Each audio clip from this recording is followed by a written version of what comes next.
Empezamos, nos acompañan hoy Luis Espinosa Godet, profesor de Economía de la Universidad San Francisco de Quito, liberal, economista de la escuela austriaca, columnista en Primicias y presentador de Espinosa Libertad.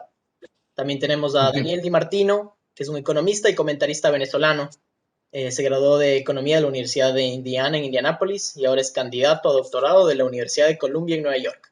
Hoy el tema principal es ¿qué aciertos debe tener y qué errores debe evitar Guillermo Lasso? Antes de empezar, queremos darle gracias a la Fundación Friedrich Naumann por hacer este espacio posible. Yo estoy muy ilusionado de que haya ganado Lasso, pero tampoco podemos, como liberales, caer en la tentación de creer que un presidente salvífico va a solucionar todos los problemas de Ecuador. La solución es grave, difícil, a nivel fiscal, a nivel de empleo, a nivel de pobreza, a nivel de oportunidades, a nivel de la pandemia. El partido, creo, tiene realmente 11 asambleístas de 137. No solo es que es una minoría, es que es una minoría muy pequeña. Por tanto, ¿qué puede hacer Guillermo Lasso? Bueno, yo creo que a los presidentes hay que evaluarles dentro de la razonabilidad. Es decir, si consigue dos cosas que parecen sencillas pero son muy importantes. Primera, dejar mayor institucionalidad que cuando entró en el poder. Y segunda, dejar menos pobreza y más crecimiento económico que cuando llegó al poder, creo que sería muy bueno. Y claro que muchos tenemos miedo, el miedo de Macri, no tanto, no solo por todo lo que Macri no hizo, sino porque volvió los Kirchner, que es todavía peor.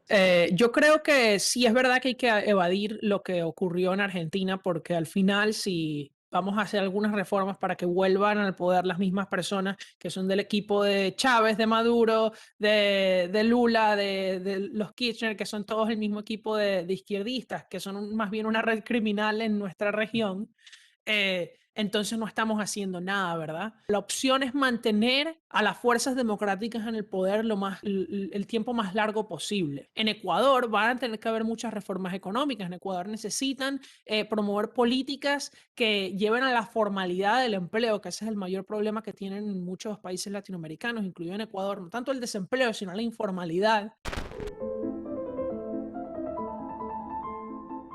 La razón por la que muchos venezolanos votaron inicialmente por Chávez en el año 98 fue porque había una corrupción muy grande de la clase política tradicional en Venezuela. Y eso es verdad, había muchísima corrupción. El problema fue que lo que trajo el socialismo fue aún más corrupción. Lasso tiene que comprometerse a uno, castigar la corrupción, tanto en su partido como en otros. Ahorita todo va a ir para arriba porque estamos saliendo de la pandemia. Entonces, ese no va a ser el problema va a ser hacerlo lo más rápido posible. ¿Cómo hacemos que sea lo más rápido posible? Pues disminuimos los impuestos, balanceamos el presupuesto. Ecuador necesita crear oportunidades para la gente dentro de Ecuador, porque nadie se quiere ir de su país.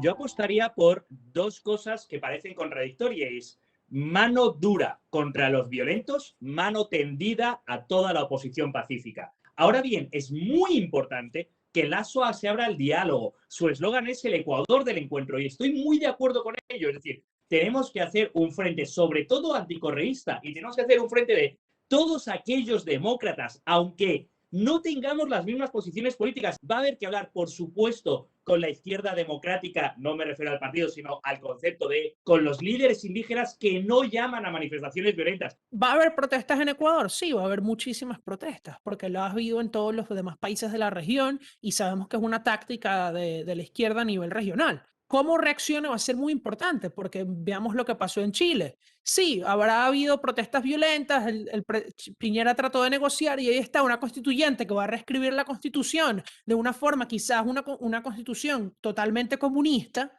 y es básicamente renunciar a la batalla. Entonces, eso es lo que tiene que tener en mente Lasso, que esto va a ocurrir, que tiene que tratar de negociar con los partidos con los que tenga algún tipo de afinidad para obtener la mayoría en el Parlamento.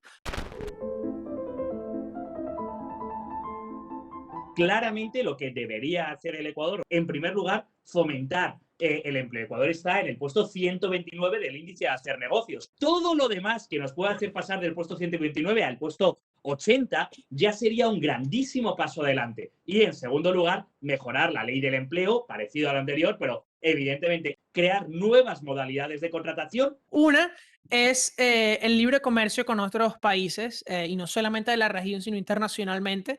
Tratar de reducir absolutamente todos los aranceles que existen y barreras no arancelarias también. Y si tuviera otra cosa que hacer con una varita mágica, sería resolver el problema de la inseguridad. Y eso es algo que se nos olvida mucho, pero la seguridad es muy importante para el desarrollo económico.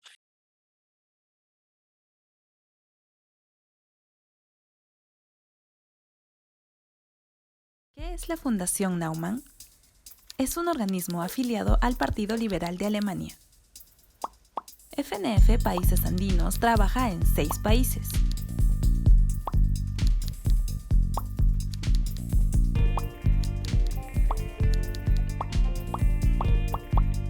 Trabajamos en distintas áreas.